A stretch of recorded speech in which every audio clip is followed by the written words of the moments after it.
What's up, guys? Hey, before we jump to this video, I want you to do one thing for me. Smash that subscribe button. Please like. Please comment. How about this? Do me a favor. Comment a Scout Life in the comment section real quick. Hashtag Scout Life. Hashtag Scout Life in the comments. All right, guys. Welcome to the first edition of the 2022-2023 Prospect Recap. I'm your host, James Ivy Williams, founder and CEO of Between the Lines Sports. And today I have with me some of my new guys, right? I've got a few of my analysts. I will let them introduce themselves, and then we will jump right into this week's Prospect Recap. Starting to my left, I will go Kalen. Kalen, you're up first. Yeah, my name is Kalen Brown. I'm Midwest Regional Scout and video intern here at BTL. Hey, Michael, it's on you. Hi, my name is Michael Hayon, and I'm a scout at Between the Lines in the Southern California region. John, you're next. My name is John LaFrance. I am a regional scout for the New York, New Jersey area and a video coordinator intern here at BTL. Aaron, you're up, Aaron. Hello, I'm Aaron Lord. I'm a DMV regional scout and video coordinator here for BTL. This is exciting. This is one of my favorite things to do last season, especially now that the mock draft's out. We typically do this, give people a little bit more insight to what we see, who we're seeing, and what we feel about them, and why they're on our mock. So what we'll do is we'll go from the end to the beginning. And the five guys that we're going to discuss today are Emoni Bates at number 21, Maxwell Lewis at number 13, Jarace Walker at number 8, Cam Whitmore at number 6, and Brandon Miller at number 3. All right. And so with that being said, we're going to kick it off with Kalen, who has the pleasure of covering the red hot, because literally last night, as we're recording this call, last night Emoni Bates scored 43 points and at one point had a stretch of 29 points straight. So he's on fire right now. Kalen, take it away. Yeah, I think last night is just a perfect testament to how the season's been going for Emoni. Overall, just a great shot maker. He's in the 87th percentile on catch and shoot shots so far this year. 87% on floaters, and in the 80th percentile on shots off the dribble. I think he's one of the better shot makers in the class. He also, from what I've seen, has a really good handle. He typically uses that handle to create space for his jump shots. He's not really using it to get to the rim a whole ton and get some easy looks. He's shown some ability to play out of the pick and roll, but he's an ISO 95% of the time. So he's playing with the ball a lot. His usage is high as well. It's over 30% so far this year. Like I said, he has the ability to make tough shots, but one thing I have noticed is he struggles to get some easy looks. I think that could be due to the lack of explosiveness or athleticism getting downhill, which is interesting because he does have such a good handle and he can get around dudes, but he does struggle to get all the way to the rim.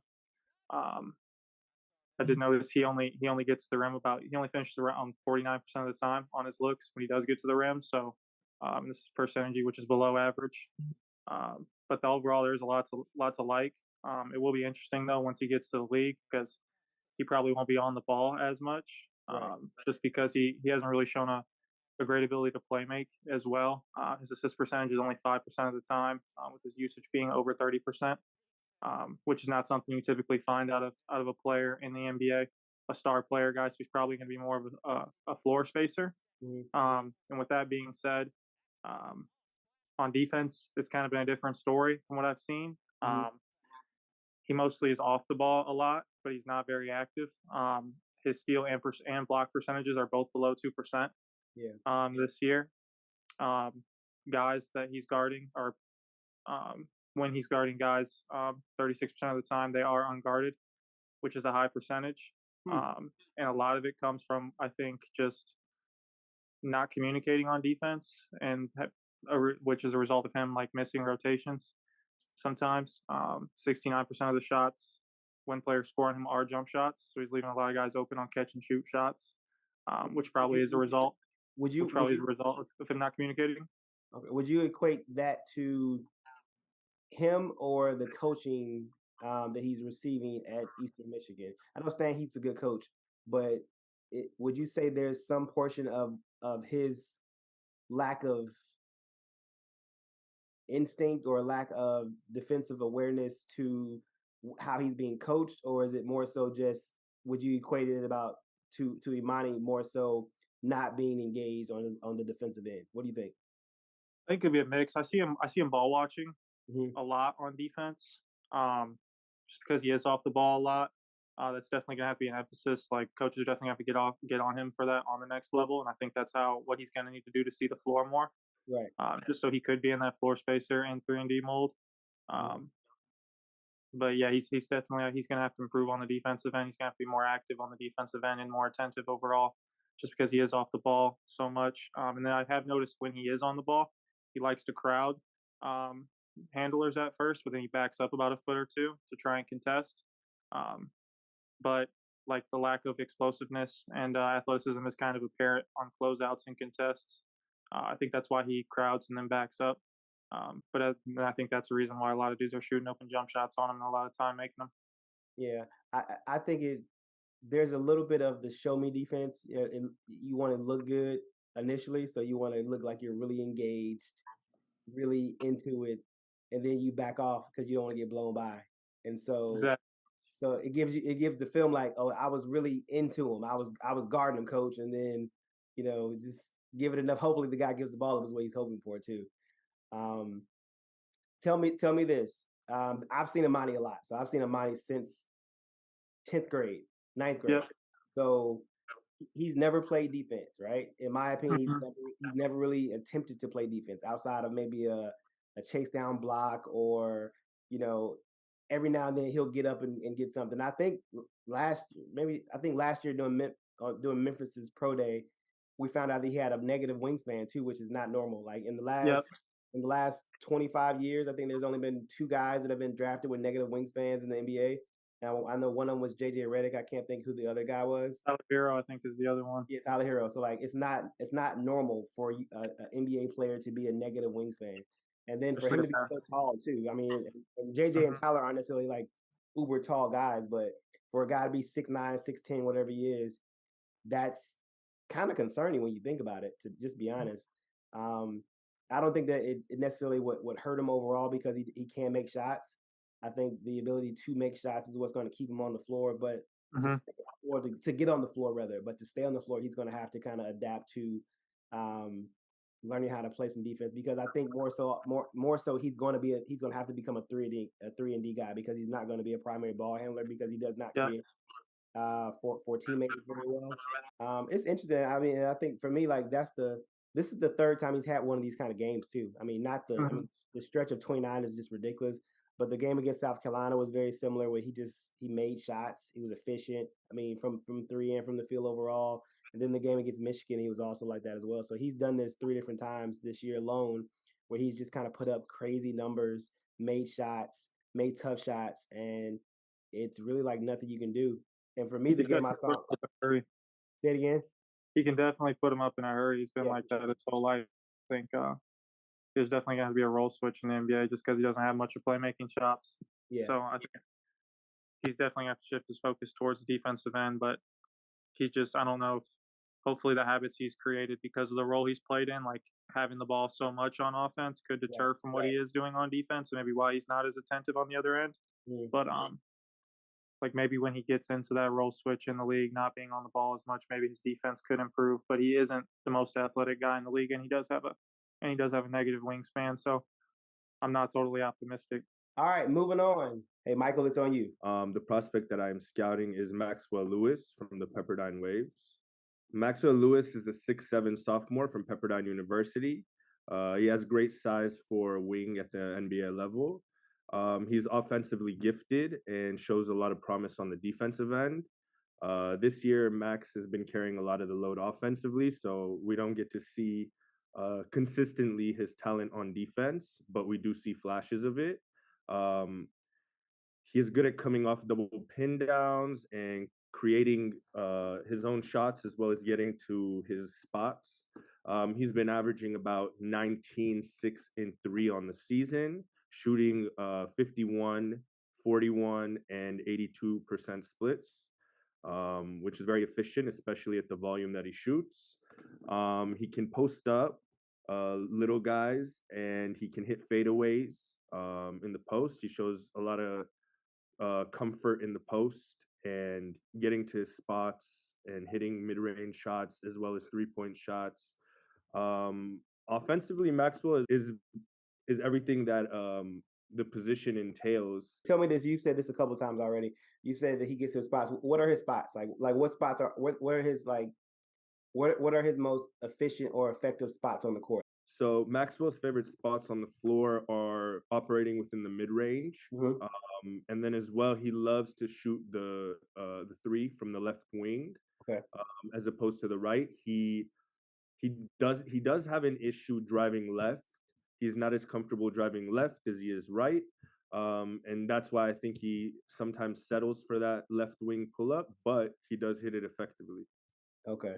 Tell me this. How is he as a playmaker? You know, so like wings are, for the most part, it's either point guards and or wings in the NBA that pretty much are primary ball handlers depending on your team, right?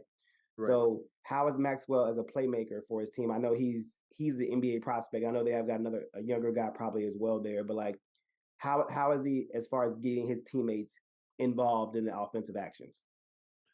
As far as getting his teammates involved, Maxwell averages 3 assists a game, and he's shown a lot of promise in terms of getting the ball to his teammates. He just doesn't have the necessary help that he should have to take his teammates' game to the next level, and a lot of the offense therefore falls on him.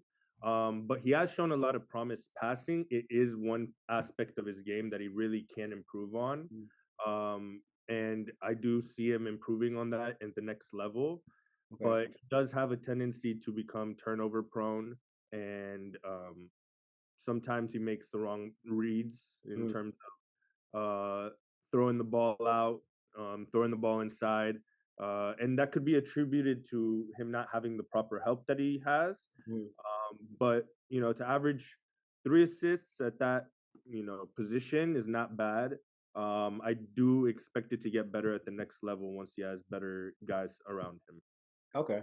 Talk to me about this. So with him being the primary ball handler and initiator of the offense for his team, you mentioned it. Sometimes he doesn't make the right reads. Is he getting trapped? Is he getting blitzed? Is he not making just the correct pass? Because sometimes with basketball, you know this as well. Like sometimes he's making the right pass. He's not making a spectacular pass or an elite pass. You don't have to be Jason Kidd or LeBron James to be a good passer. It's simply saying, okay, I have 2 on me, somebody's open. You know, how do I get the ball to the open person, right? Is he missing those kind of reads, or is it more so he's trying to create for himself first, and then, you know, he gets in trouble, then he wants to try to hit somebody, that's when he's getting in trouble? Which one would you say? I would say it's more the second one. He tries to create for himself a lot and then kind of gets stuck on double teams or blitzes. He does show a lot of promise because he does make the right reads out of the double teams a lot of the time. It's just sometimes they blitz him real quick, and that's when he can become turnover prone. Okay. But he does. One thing that's really good actually is that I do see him making hockey passes. So not initially to be getting the assist, but making the right read out of the double team to then hit the hockey pass for the easy bucket. Okay, well that's a good sign. I mean, that means you're that's a read. That's a correct read in my opinion. If you hit that pass that leads to the open shot and or the assist, then I think you're doing the right things. I like that. Next, we have Aaron, who is going to give us a little insight on Jarace Walker.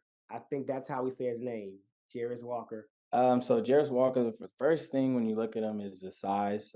He has like elite size, 6'8", 245 pounds. He looks like it, plays like it, he uses it well. He's a good rebounder. He plays on a team where it's a lot of ball hawks. So on the numbers, the rebounding numbers might not look as attractive as they would, but he's shown to be a good rebounder. One thing he does, he uses his verticality really well defensively, and then also pressuring inbounds passes or in trap situations on defense. He's strong. He uses his size well when matched up against smaller players. He can post up. He can, one move and get to the basket. And then around the basket, he shows great touch. He has a floater from like the dunker spot that's pretty much like automatic from no matter what side of the rim that he's on.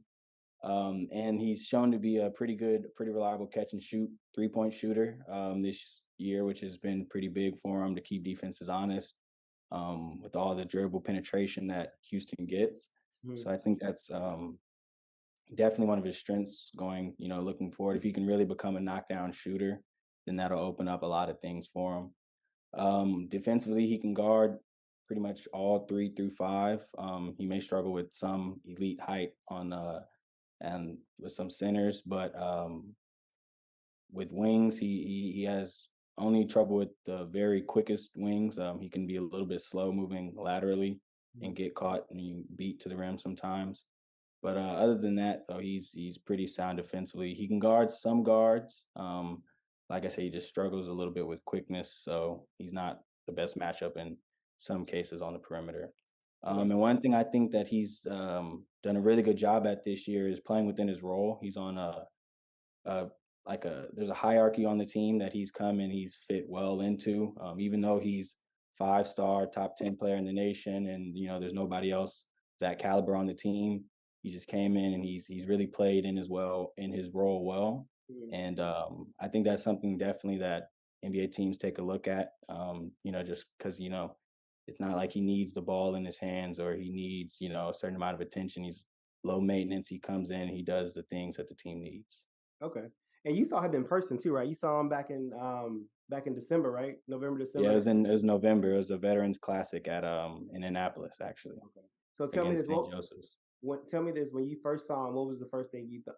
I know the first time I saw him, but tell me the first thing you thought when you saw him in person. So I've never seen like LeBron in person, but I was kind of just like, man, that's probably like how LeBron, that's sort of like how LeBron. It's a big ass dude. I was like, yeah, he makes everybody else just look small. Like he has big, broad shoulders. It's just the way he walks. It's like, yeah, you can tell he's in a grown man body. For sure. Now the thing about this is Kaylin probably knows this too. He's been this size since like 9th grade. Like hasn't gotten any taller. Hasn't gotten any taller. So he's been 6'8", 2. He's probably like toned up body physically. Like, so as far as like, he's more cut now. He was probably a little pudgy when he was in high school, but like just the size of this man, he has literally been this size since 9th grade. He was one of the biggest kids I've ever seen. And so now to see him on the college court and he's just physically imposing to like grown-ups, right? Like now college is a little older. So like these are grown. So I'm sure St. Joseph's had a bunch of seniors. Like it's a grown ass man. And he's 7-footers too, and he was just just kind of moving them. Yeah, so he's a big dude. I like him a lot.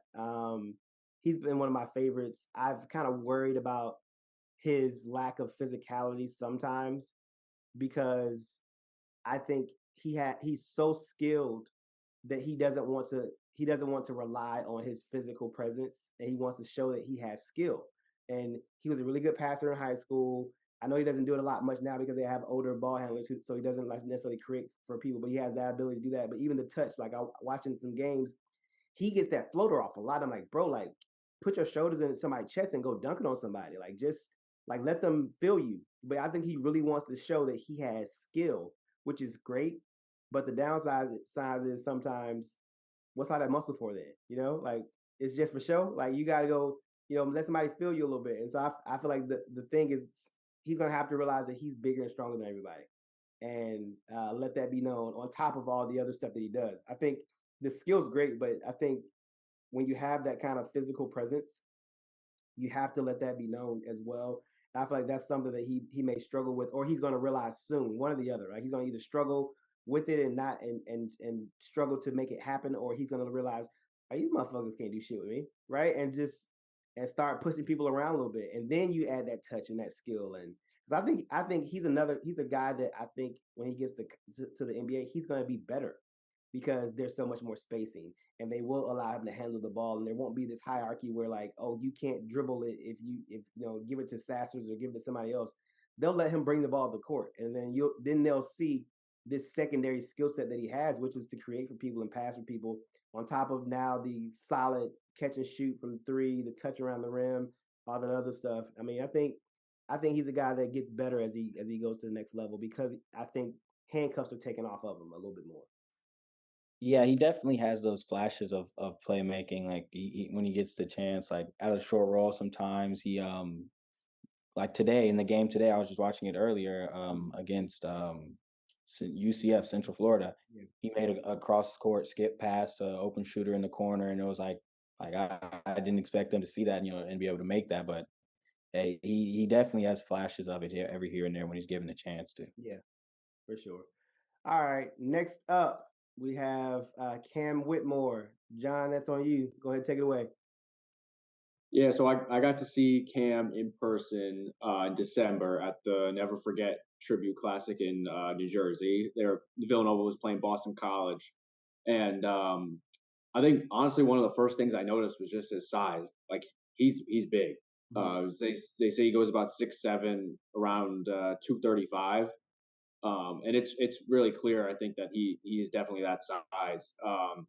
I got to see him as well. I got to attend the post game press conference afterwards, and he was one of the players they had come out, and so I got to be pretty close to him. And I mean, he's wide, like not just tall. He's got a lot of good size. Seems like a really strong kid. So that's just the first thing I noticed. But going into his play, I think one of his top strengths is just playing in isolation as a scorer. I think he's really advanced. He seems to have a really great way of creating his own shots, whether that's from three or I saw him make a couple of step back jumpers in the mid range area, some 3-pointers.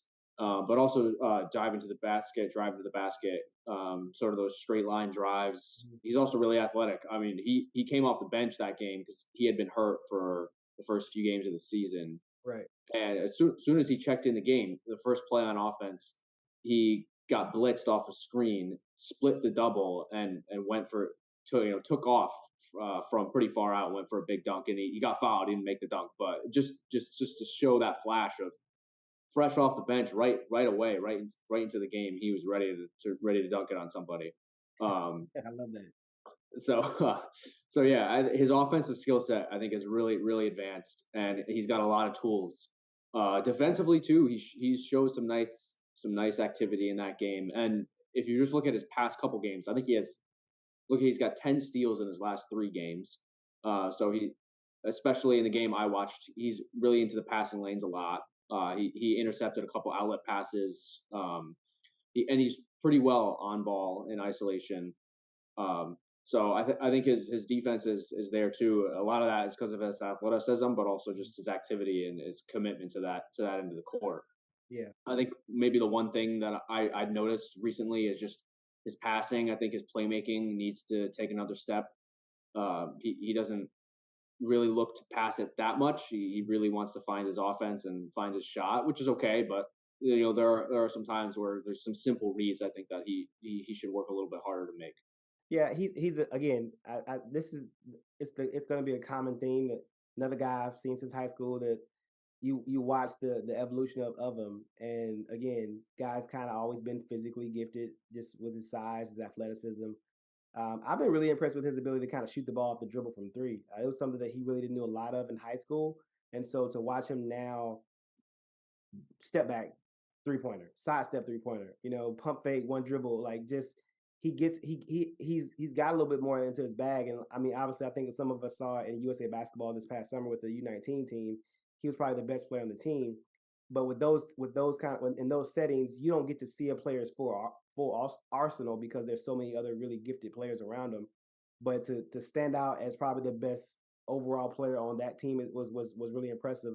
And then to have the slow start, but then hearing what you just said, first game back, coming off the bench and immediately make the impact. That's something that you want. Like, to me, that says a lot about him as a person and what kind of player he wants to kind of be, because immediately I step on the court. Now I want to do something that is going to set a tone while I'm on the court, at least.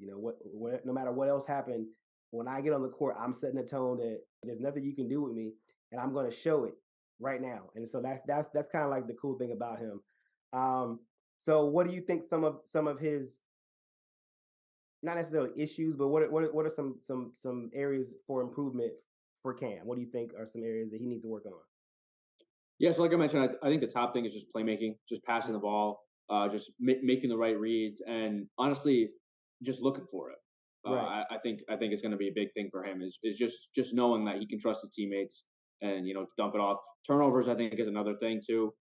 He sometimes gets a little bit carried away because his handle's good, but he could work on it just a little bit more, and I think that'll help him cut down on some of those turnovers. He has a pretty high assist to turnover ratio, but that's also from the fact that he doesn't average. He averages less than 1 assist a game, so that cuts into that a little bit too. But yeah, just looking for his teammates, trusting his teammates, and keeping the ball in control. Gotcha. The funny thing is a lot of the younger guys, they tend to over dribble, right? So a lot of guys that you that have the ball in their hands a lot, they probably can get shots off or find guys faster, but it's always the extra. Let me do something else with it, and so I think I think that'll come with maturity as well. Just him getting more Yeah, comfortable with the definitely. ball in his hand. Um, trying to us seeing if he will be a primary guy or a secondary guy, offensive initiator or what. And once he kind of figures out who he is, which is going to take a few more years, I think we'll be able to really identify what the skill sets will be, if he will just be a catch and shoot slasher to the basket, or if he's going to be somebody that tries to facilitate. Because all right, last one of the night, Brandon Miller. This is mine. Again, repeating theme. Another guy I've seen since high school. This has probably been Brandon Miller has been a source of conversation, not just in our group at BTL, but across the landscape of the internet, because people are either very high on Brandon or very low on Brandon.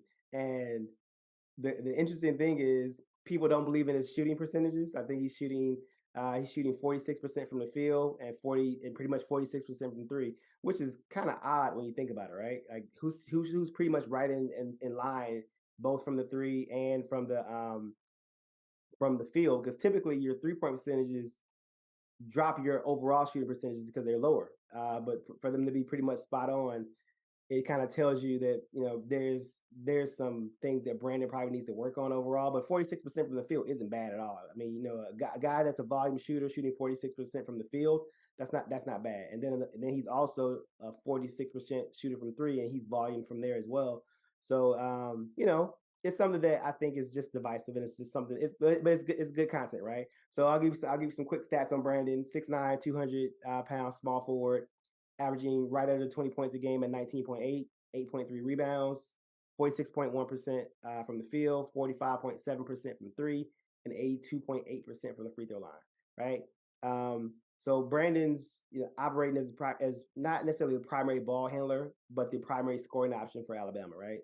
So he has the ball in his hands 50% of the time. I didn't do a deep dive into his percentages of just how much he has the ball in his hands, but he has the ball in his hands quite a bit. Because everybody at Alabama who's a point guard pretty much are all scoring threats, and they're looking to score in the first place. Brandon's ability to shoot the ball off the dribble from the 3-point line, shoot the ball off the catch from the 3-point line, are both very impressive for me, because it showcases a natural transition to the next level because of what they do in the NBA already. The second thing is that they put the ball in his hands, so he has to work on being an offensive initiator at this level and getting those reps on a consistent basis of just bringing the ball up, whether it's simply just passing and cutting off, but having the ball and starting the offense, I think bodes well for him as well. The knock on him is his finishing around the rim. I think everyone kind of knocks that he doesn't finish around the rim well enough, and I think for the season he's at 48% inside the restricted area in the lane, but in the last 10 games he's up that to 65%, which is good. So the cool thing is he's showing improvement in that area, and I've been a fan of him only not only for what I'm about to say, but just what he's been doing overall. He's athletic. Brand's athletic. He's a quick jumper. He rebounds the ball well. When I saw him in person back at Phil Knight Invitational at Thanksgiving in November, he would miss a shot in the lane, but he would get his offensive rebound before anyone touched it, and then he'd be up again shooting it the second time, which I think is another thing too. I think sometimes the issues are that he's missing, but he's getting his own rebounds as well. the thing that I mean, there's several things that I think that Brandon probably needs to work on. I mean, the thing first is playmaking, right? So I think he's averaging like 1.2 or 1.7 assists. I can't remember the number is leaving me right now, but it's 1.2 or 1.7. So he's right. So he's under 2 assists a game. He's over three turnovers currently. But again, it's just what we talked about with Cam. It's the ability to make the right read. I think having the ball in your hands a lot, you're drawing a lot of attention. Sometimes get into the lane and people are going to draw you, kick the ball out to shooters on the wing, or simply drop it off to a big in the dunker area. I think those are things that I think he can work on. I know another knock on Brandon is his age. I think he's an old freshman. I think he's going to be 20 by the time the draft comes around, and I know people are concerned about that. To me, it's not a big deal because when you get to the NBA, no one cares how old you are anymore, and so it's only a kind of an issue when you're in college or when you're in high school. But in the NBA, they don't care that you're 20 or you're 21 or whatever.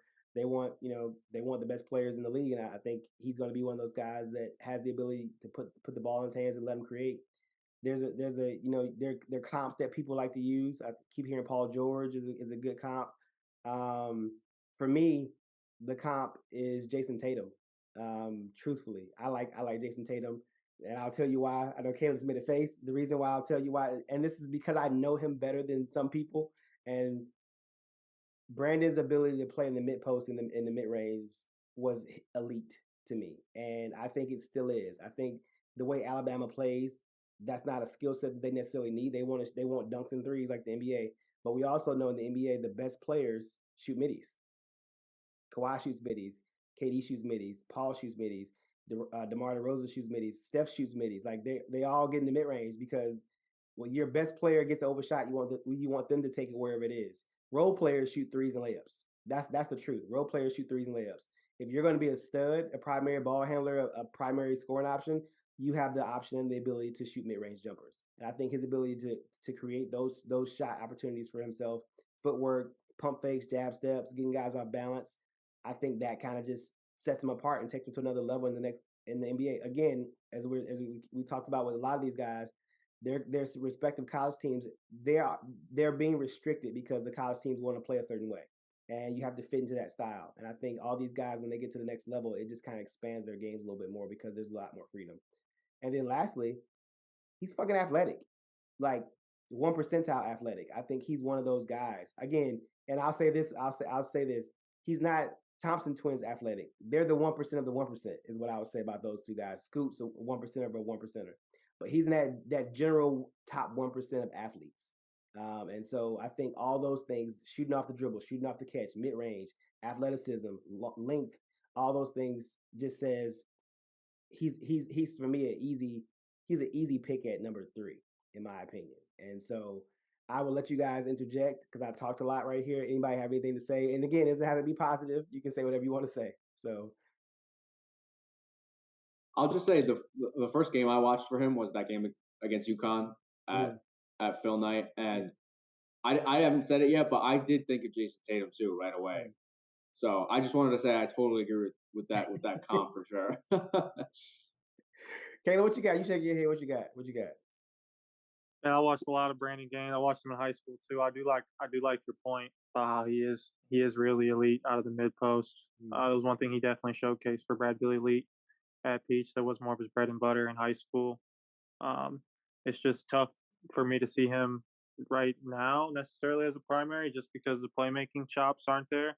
Right. And I don't think he's that good at he can create space to get a jumper, but I don't think he's that good at kind of like Emoni in a sense at creating space to get all the way to the rim.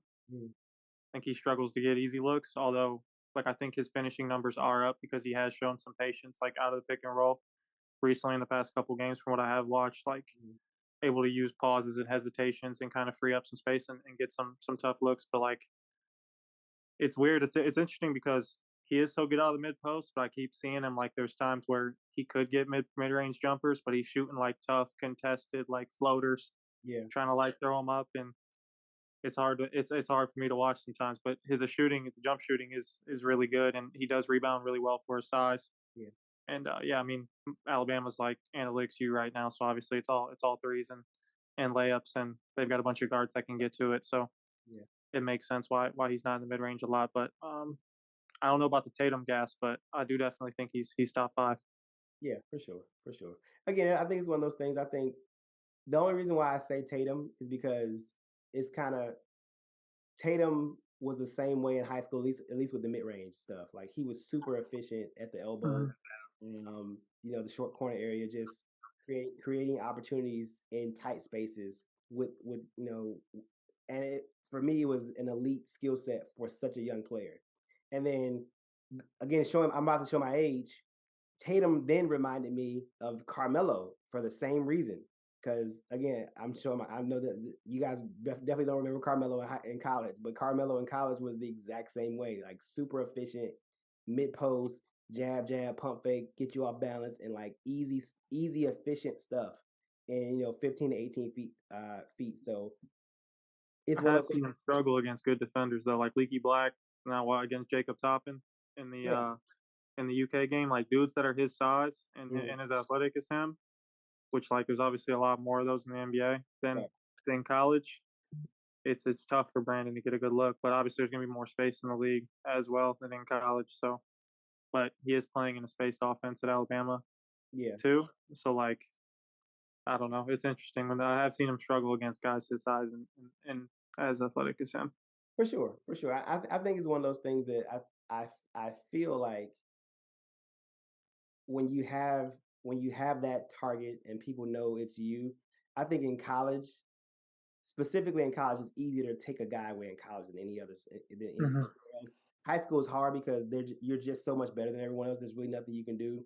And then the NBA, there's so many other really good players that it's kind of hard to focus. That's why they typically don't even try. They just put somebody else on you, and hopefully they bother you enough to where they wear you down.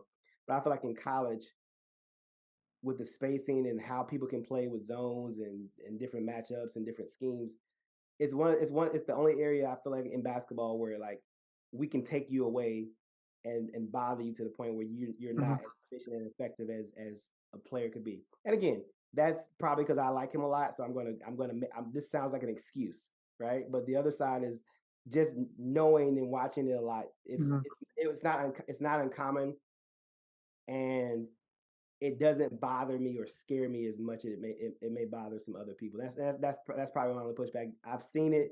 I know that it happens, and so but it doesn't bother me as much as it probably should, because I just know like at the next level he's probably not going to be a primary to start, and so no one's going to be locking in on him to that point because he's probably playing with another good player, and so he maybe gets to rock out a little bit.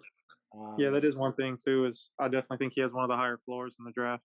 Yeah, too. Like I think he's definitely like gonna fit in perfectly around other stars. Like he's gonna be a great complementary player, probably at the least. Like I think I mean, outside of Scoot and Wemby, he probably does have like one of the higher floors in this draft. for Yeah, sure. that's what I was I think gonna I would say. add to the playmaking critique. Just to point out that I think that we've seen in the league guys with real offensive gravity, like I think that Brandon has. You've seen them develop that playmaking over time. Like I mean, yeah, we could point to Tatum too, but I'm even like thinking of a guy like Kevin Durant. Like I think that Kevin Durant's improved as a playmaker a ton, and partly for being in Golden State, but also I think that when you have guys like that have such weight on offense that have so much attention on them. I think that once they get into the league, I think you could see that improvement from the playmaking side. So I wouldn't be surprised if Brandon improves a lot in that area once he gets to the NBA, and whether that's just having a great coach or being a great system when he comes in, or just kind of finding his way and realizing like, hey, guys are going to double me. I'm going to get trapped, and eventually, I think it'll click for him in terms of that playmaking angle, just because of how good of an offensive player he is. For sure. It's one of the things that I think in the NBA you learn it really early or you don't, right? So some guys pick it up really quick and they know where the traps are coming from or the blitzes are coming from, or they know how they're trying to funnel them, and they make those correct reads, or they never get it. But the guys that never get it don't last. And then the guys that do simply just make the right pass. Because I think when you're young, you guys probably see this. When you're young, what you see in basketball is the spacing is bad because a lot of players are scared they're not going to touch the ball again. If you really watch, if you pay attention closely, in high school and college, no one ever goes to the corners, right? People always lift up because they're worried. They want to be as close to the ball as possible because they're worried because they know in high school and college the ball is not getting to the corner often. I was looking at Brandon's stats today. He's only taken nine threes from the right corner and 7 threes from the left corner. That means the ball's not getting to the fucking corner. Like, because in like 20 games, if he's only taking 17 threes from the corners, the ball's not getting there a lot, right? So the spacing is always bad for that reason. But typically, once you get those guys to push down and stay pushed down, and now you lift the guys that are on the wings out farther, that's the space that the NBA has created in basketball. But in high school and college, the spacing is just shitty because people are truthfully just afraid they're not going to touch the fucking ball again. And that's the cool thing in the NBA. Guys are going to be in certain spots. They just are. Like there's never a time a guy's not going to be in the corner, right? Because that's where the fuck you go. Like you're going to be there. And so it's just, I think once he understands that and gets around that proper spacing, I think he just, like you said, he has a really high floor. So at worst, he's going to be a really good player still, I think, truthfully. But that's it. So just kind of recapping, Emoni Bates from Eastern Michigan, Maxwell Lewis from Pepperdine, Jarace Walker from University of Houston, Cam Whitmore at Villanova, and Brandon Miller from Alabama. So this is our first of many prospect recaps. Be on the lookout for more of these. All right, guys. Thank you for tuning in to this first episode of our 2022-2023 NBA Mock Draft Prospect Recap. Please like, comment, subscribe, share, follow us on social at BTL Hoops. That's Instagram and Twitter. Follow us on social at BTL Hoops. Visit our website at btlhoops.org. And again, like, comment, and subscribe. And until next time, we'll talk to you guys soon. Peace.